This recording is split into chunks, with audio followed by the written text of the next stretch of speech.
Kung si Vice President Sara Duterte ay kontento sa pagbigay ng written statement bilang sagot sa testimonya ni Ramil Madriaga, hindi si Senator Amy Marcos.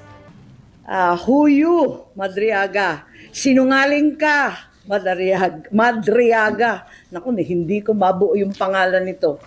At ang lahat ng gustong marinig at pakinabangan ng mga kasinungalingan mo ay may naghihintay na kwarto sa impyerno.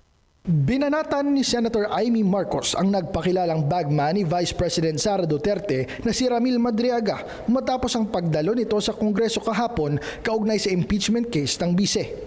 Kabilang sa mga alegasyon ni Madriaga ang paggastos ng bise ng 125 million pesos na confidential funds na nagastos umano sa loob ng 18 oras lamang at hindi 11 araw na una nang naiulat. Idinetalye rin ni Madriaga ang umano'y planong patalsikin si Pangulong Ferdinand Marcos Jr. para maupong presidente si VP Sara Duterte.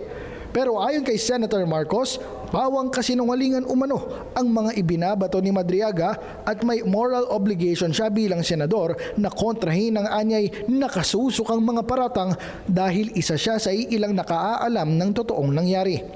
Pinabulaanan din ito ang umano'y term sharing deal sa pagitan ng Pangulo at VP Sara kung saan anya matagal nang malinaw kung sino ang dapat tumakbo sa bawat posisyon. Wala akong sinasabi sa credibility. Ang sinasabi ko, incredible yung sinasabi niya. Kasi nandun ako alam ko, wala naman siya doon sa mga usapin namin. Hindi naman siya kasali sa GC.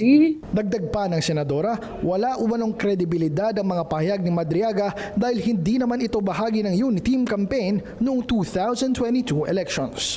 Samantala nanawagan ng senadora sa Pangulo na magsalita at huwag konsentihin ang mga politikong ginagamit si Madriaga dahil magkakasama umano sila sa mga totoong pangyayari.